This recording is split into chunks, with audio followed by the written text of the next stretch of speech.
Yo, what's going on, guys? It's Houston Sports Talk back in the video today, and today we're going to be previewing the Week 5 matchup between the Minnesota Vikings and the Cleveland Browns in London. This will be one good game that we're going to see tomorrow between the Ravens and the the Browns and the Vikings. You got second straight international game for the Vikings, and for the Browns, you've got the first start of Dylan Gabriel, and this game is in London. Let's go over this game. I'm going to go over injury reports, and then I'm going to go over my predictions. So for the Browns injury reports, you've got Jack Conklin, offensive tackle, in the injury report, but is trending towards being active for the game. Then you've got Greg Newsome is questionable tomorrow. You've got Mike Hall out. Cedric Tillman's on IR.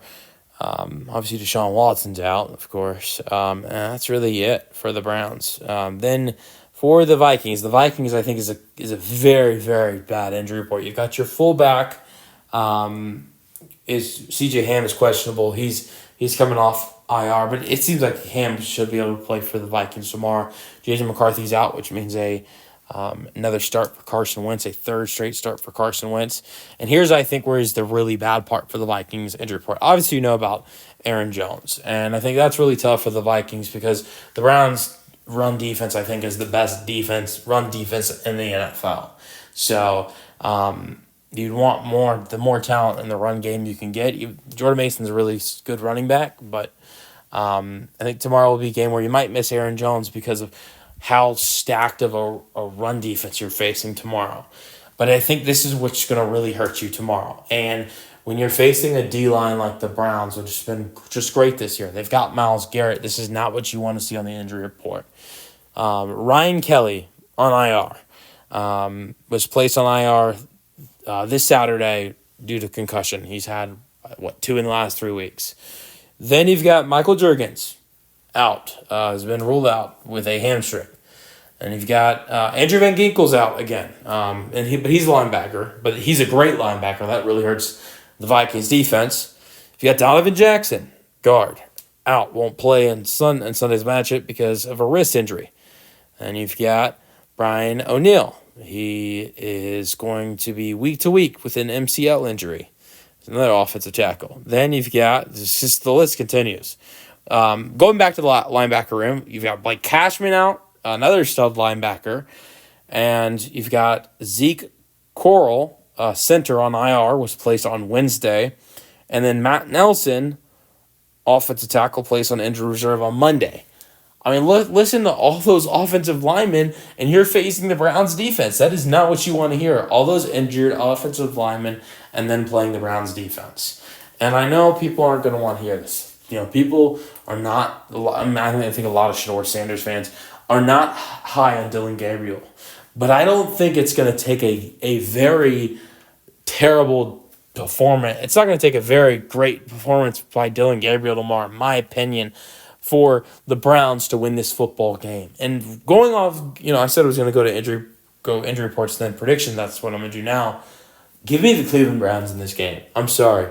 I think the Vikings are a really talented team. They've got a good defense, even though Van Ginkel and Cashman are out. They've got some other injuries defensively as well. They should be able to. I'm not expecting Dylan Gabriel out there and making out the perfect rookie performance, first performance. But I really don't think you need Dylan Gabriel to be that perfect in order to get a win when you've got Carson. You're facing Carson Wentz with almost his whole offensive line out.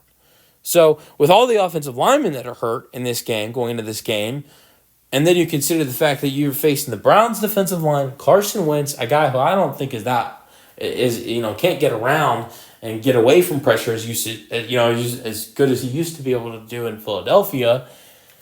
I think you're seeing a game tomorrow where you might see a lot of sacks, a lot of pressure, and I think when you see a team that is going to be facing a lot of pressure and maybe it's going to be hard to throw the football, it might try to go to the run game, but guess what? The Browns are one of the best at stopping that in this league, and I look at this game for the Vikings, and it's going to be hard to get things going because where you want to get things going is through the pass game. And is Carson Wentz going to really be able to get that much time And I know you've got Jefferson, you've got Addison, you've got good playmakers, but it's going to be hard to get the ball to those good playmakers when number one they're being defended by great defensive players in the first place, like Denzel Ward and all the other great secondary players the Browns have. But then the fact that how much time is Carson Wentz going to get out there? I think the Browns are going to bring the blitz, and I think that is the key. That is the key point of their game plan. The Browns are going to have to bring the blitz, and I'm not going to go ahead and say, all right, like I was thinking about saying, I think all the Browns need offensively is a touchdown, a field goal, and they probably win this game. I don't think the Vikings are that bad tomorrow. But, really, the Browns, to me, could go out there tomorrow and only put up 4 scoring drives where 3 of them are field goals. I could see 3 field goals for the Browns tomorrow and 1 touchdown drive, so only 16 points. I see the Browns tomorrow going out there putting up only 16 points on the board, which is what they've been usually doing offensively so far this season, putting up 16 points on the board and still getting a W because of the injuries to the Vikings offensive line and their great defense, and the Browns' great defense. So I'm going with the Browns in this one. You guys let me know your thoughts on my predictions in the comment section, and peace out.